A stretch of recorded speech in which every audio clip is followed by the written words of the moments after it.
মানিব্যাগে টাকা রাখছেন, খরচ হয়ে যাচ্ছে, টাকা থাকছে না। ছোট্ট একটা জিনিস বলবো, করতে পারলে মানিব্যাগে টাকা শেষ হবে না।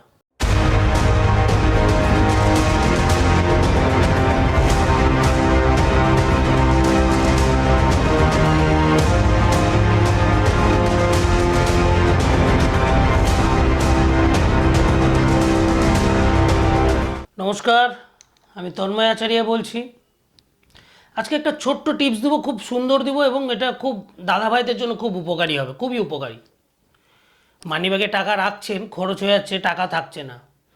ছোট্ট একটা জিনিস বলবো, করতে পারলে মানিব্যাগে টাকা শেষ হবে না। তা বলে টাকা শেষ হবে না কি আপনি টাকা খরচ করে যাবেন আর টাকা ওখানে বেড়ে যাবে? তা হবে না। ভুংচুঙি কথা তন্ময় আচার্য বলে না। তাতে কি হবে, আপনার সুবিধা কি হবে? আপনার ইনকাম সোর্স বাড়বে। মানিব্যাগে যেখানে টাকা রাখবেন সেখানে এক টাকা আরও টাকাকে ডাকবে। লক্ষ্মীকে ডেকে নিয়ে আসবে ও সেখানে তার জায়গা মানে শূন্যস্থানটা সেটা পূরণ করার জন্য। তো কি করতে হবে? 3টে লবঙ্গ নেবেন, বোটাবালা 3টে লবঙ্গ নিয়ে আপনাকে কি করতে হবে?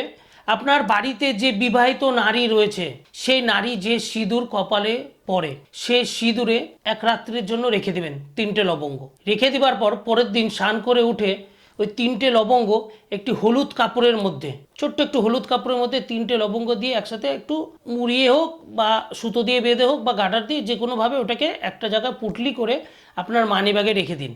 চমৎকারী উপকার পাবেন, চমৎকারী। আমি দায়িত্ব নিচ্ছি, আমি গ্যারেন্টি দিচ্ছি। মানিব্যাগে পয়সা খালি হবার জায়গা থাকবে না। যে কোনোভাবে মানিব্যাগের পয়সা খালি হতে পারে না, কিছু না কিছু কারণে কোনো না কোনো দিক থেকে আপনার মানিব্যাগে আপনার কাছে পয়সা আসবে। হ্যাঁ, কিন্তু একটা জিনিস মাথায় রাখবেন, মানিব্যাগ পিছন পকেটে রাখবেন না।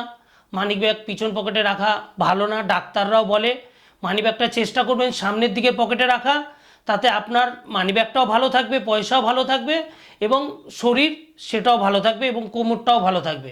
তো মনে রাখবেন, যেটা বললাম সেটা মন দিয়ে করুন আর ভালো থাকুন, সুস্থ থাকুন। ঈশ্বরের কাছে এটাই প্রার্থনা করি। জয় মা তারা, জয় গুরু বামদেব।